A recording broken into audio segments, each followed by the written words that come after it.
Hi, welcome to Talking Books and Stuff, the program that talks all about books and writing and stuff.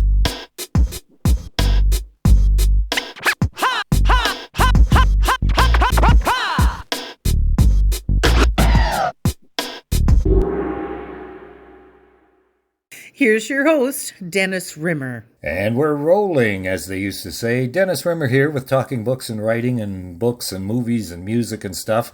Miguel Fenrich is on the line with us today. Currently, he's based in the North Battleford area, pounding away an ink-stained wretch for the North Battleford News-Optimist, which is also part of the sastoday.ca network. But apparently, Miguel, in your spare time, if you have any, you have your own publishing company. You've written a couple of books already, more on the way, I'm sure. So maybe you can just take us back a little bit to when this all started for you. I understand you started writing when you were 6. So where were you born and raised, and what was that first story you wrote? Goodness, Dennis, that's quite a question. I was born in North Battleford here. I really never left. We lived out by Saskatchewan on acreage for a little bit, but out of my 20 years-ish of life, 19 of them have been here in the North Battleford area.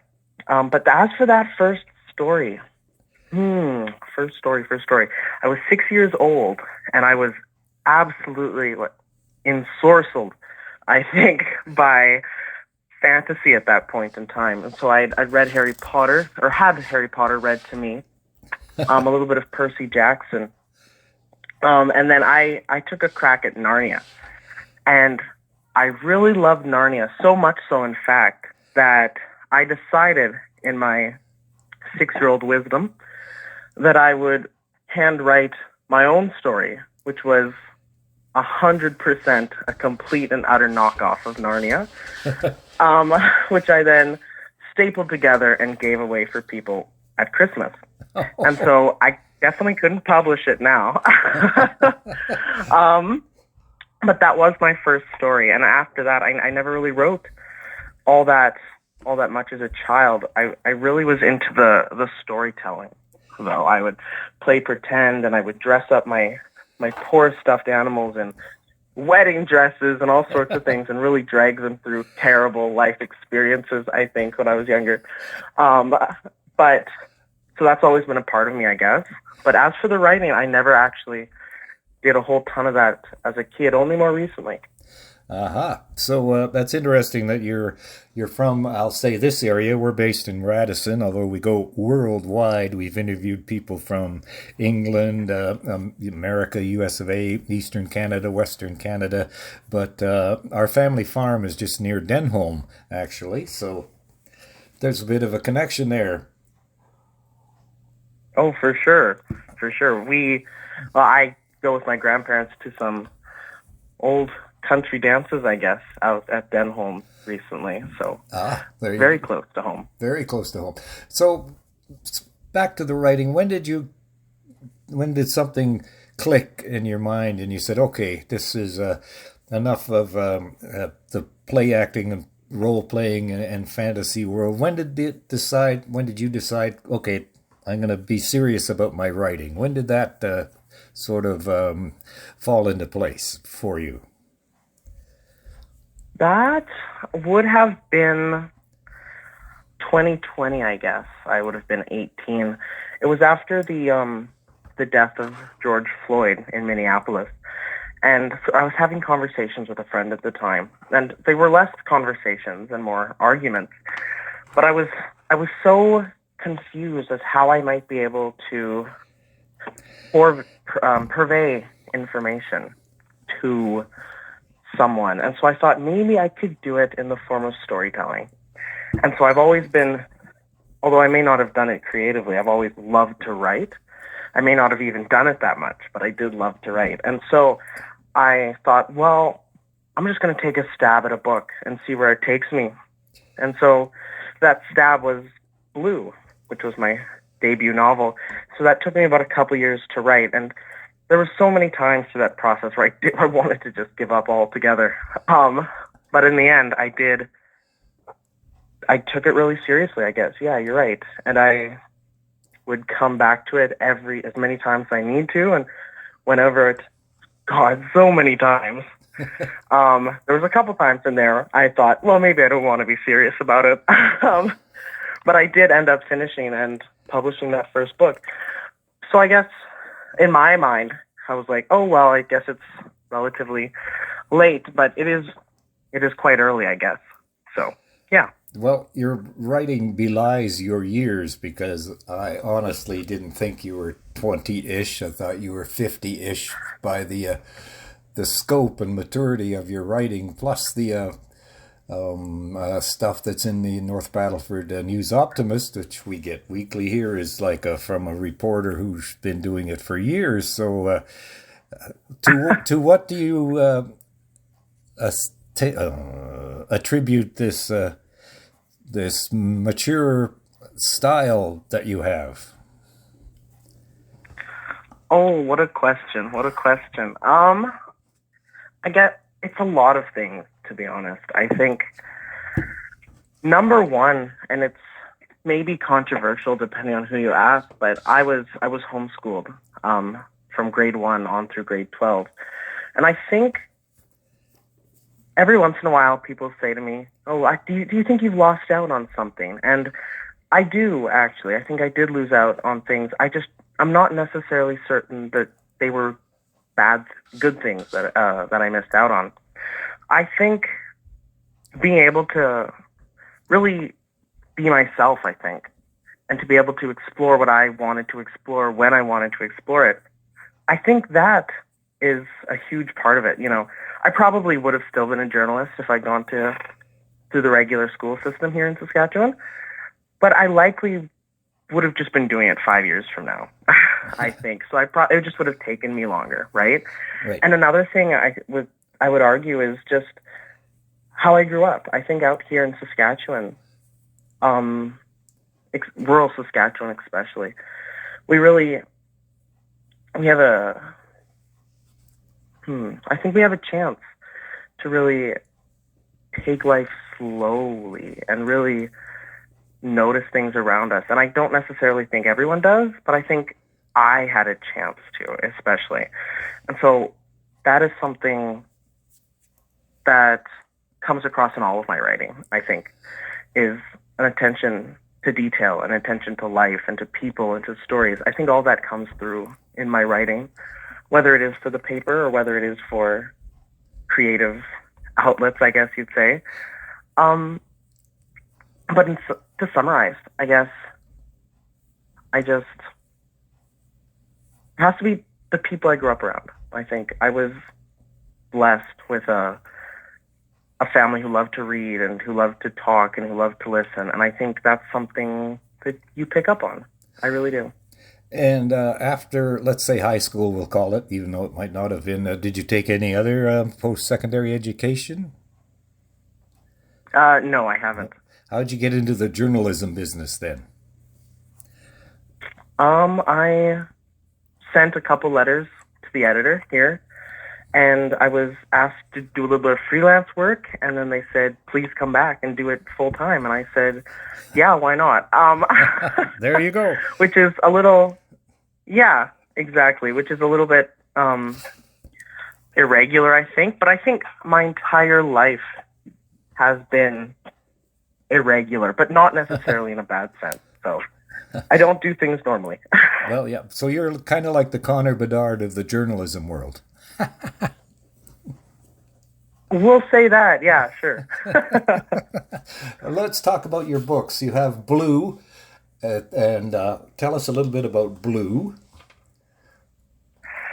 Blue is my child, I guess. Blue is a black dystopian novel set in the 2060s, and it follows Wolf, who is a young blue-eyed man working in a sort of desolate, ecologically disturbed North America. And in that society that he lives and grew up in, blue-eyed people are discriminated against and used for slave labor. So he hears rumors of a plot to like overthrow that society at a plantation out east, and he sets out on this huge overarching quest to sort of try and change his life, I guess. And that's the one you wrote just in the last couple of years? Yes, that's the idea that came to me when I was 18. Okay. Now, what about What Lies in the Valley? Tell us about that. What Lies in the Valley? I just launched What Lies in the Valley on Friday the 13th, which was intentional. But I launched What Lies in the Valley. As much as blue is my child, What Lies in the Valley has been an idea I've been playing with, and a story that I've wanted to write for, probably since I was 13, maybe. So that one's been in my head for a long time. But What Lies in the Valley was such a complicated story to write. It had so many plot threads and so much character development, so many things that had to be worked together, that it took me writing another novel before I could get to this one. But What Lies in the Valley is a paranormal psychological horror novel set in the Canadian wilderness at the turn of the 1920s. And it follows Clara, who is a young German girl, as she's sort of plagued by these unseen forces and terrible things that just seem to keep happening to her family. Whoa. And those are both ebooks, right? Yes. Among other things. Ebooks, print books, fingers crossed for an audiobook somewhere down the road, but... And you have not only a newspaper reporter and author of at least 2 published books, you have your own press, Supernova Press. What's that all about?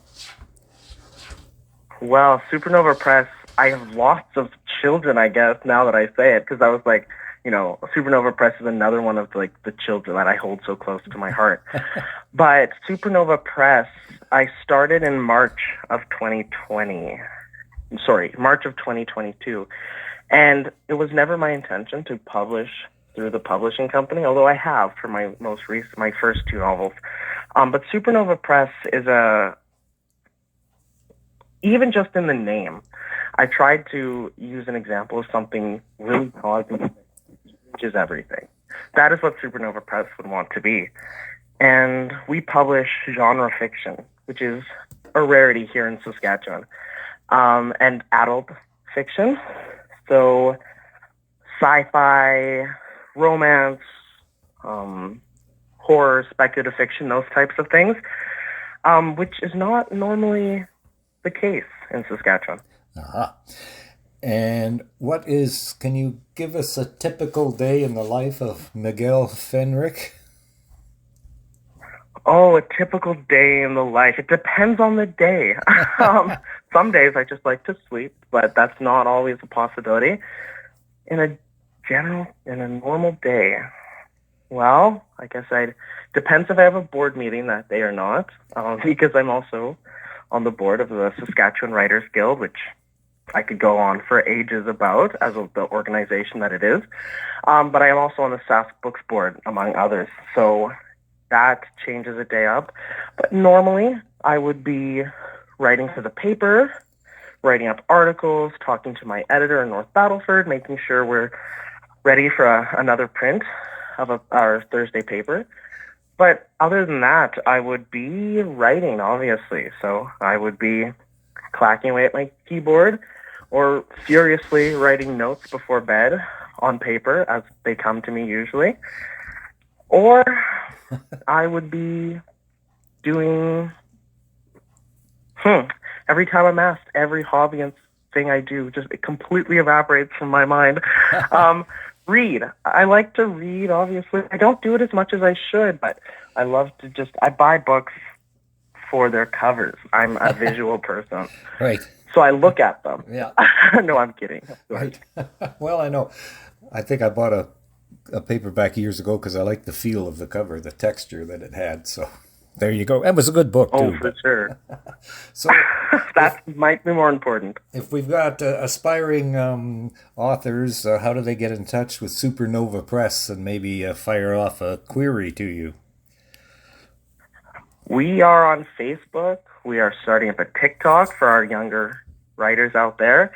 But supernovapress.com is where you can find us, and then we have all the information for writers. And a little tip for anyone who might want to query us. We do things a little differently there. I'm sure maybe the supernova brings things to mind, but we actually currently don't have submission guidelines. And there's a whole story behind that.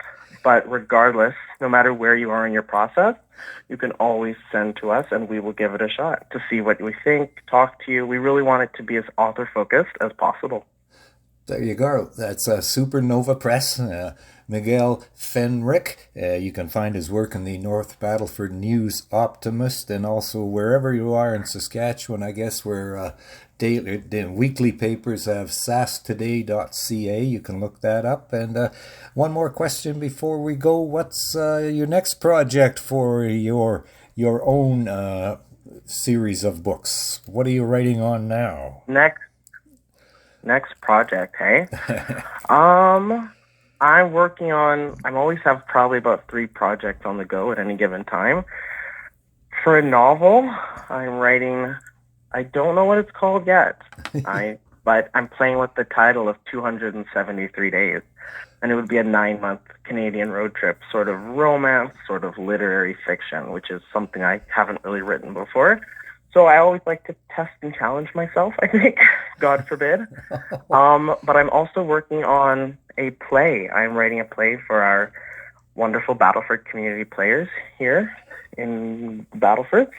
Don't know when it'll be out, but I am writing it.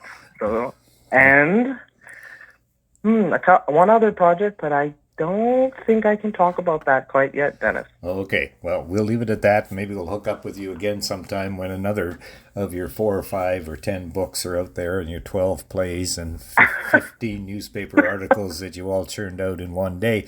Miguel Fenrich, it's been a treat. You can find his work in newspapers, North Battleford News-Optimist, and, of course, Supernova Press. Look for that online as well. Thank you very much. It's been a pleasure talking to you today. Oh, my goodness. Thank you so much, Dennis. It's even better I get to do it from the comfort of my home over the phone. This has been wonderful. Thank you for visiting with us today. This is Talking Books and Stuff with Dennis Rimmer. Contact him at dennis@talkingbooks.tk. Thank you, and may all the good news be yours. Oh, and don't forget to check out his book, The Great Canadian Notebook, available across Canada and at amazon.ca.